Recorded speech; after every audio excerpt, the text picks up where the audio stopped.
Salam to all Muslim brothers and sisters, and good morning to the rest of you. In this tutorial, we'll look at the methods of payment that are normally used in trade, particularly in international trade. We shall look at number one, what are the considerations before a sale contract is concluded.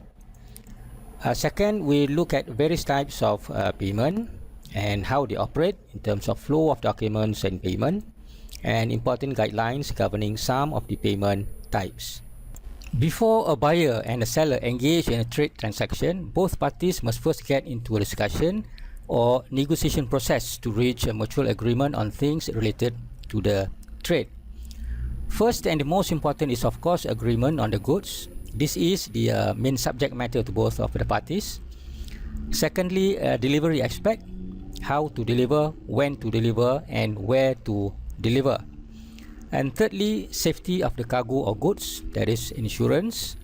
And the other important thing is payment and currency, that is how the settlement of the trade should be made. When discussing about the goods, the buyer would like to find out whether or not the seller can accommodate him with the quantity required, as well as the quality, with certain specifications, and whether or not the seller can provide a special packaging. When both parties are done with the goods, the next thing to discuss is delivery. First thing about delivery is the mode of transport. The goods can be delivered by sea, or by air, or by road, or by rail. It all depends on the location of both countries and the types of cargo or goods. Secondly, the method of delivery.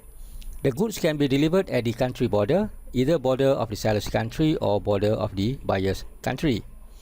They can also be placed at the buyer's disposal by placing them at the seller's premise, whether at the seller's factory, a warehouse, or seller's workplace.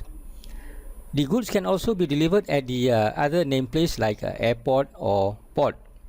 And the delivery can take place either in the buyer's country, or it can also be made in the seller's country. Next thing to be discussed is insurance for the goods or cargo. This is important to ensure that the goods are adequately insured against loss, damage, or theft during storage and during loading and unloading or while in transit. Both parties must agree who to procure or who to take up the insurance, and who should get the benefits, and who to pay for the insurance. Cargo insurance can be procured or taken up by the seller for the benefits of the buyer, or the buyer may procure himself for his own benefits.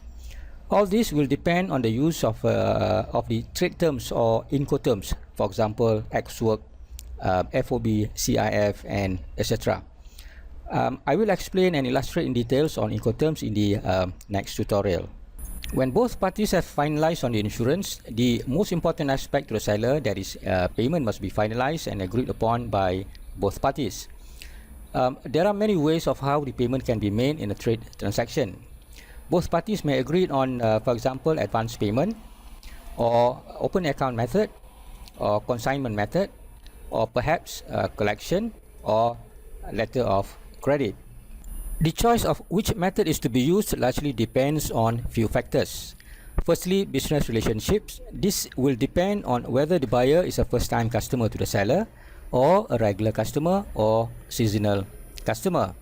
Second is trade experience. For example, the volume involved and performance of the seller if they have had any dealings prior to this transaction. Third one is creditworthiness, that is the ability of the buyer to pay, and capability of the seller to produce goods of certain values within a stated time period. And market condition, this is the demand and supply trend for the goods which are being traded between both parties. When all these details like goods, delivery, insurance, and payment have been discussed or negotiated and agreed upon by both parties, then a sales contract is concluded. It can be in the form of a piece of pro forma invoice or a multiple page agreement.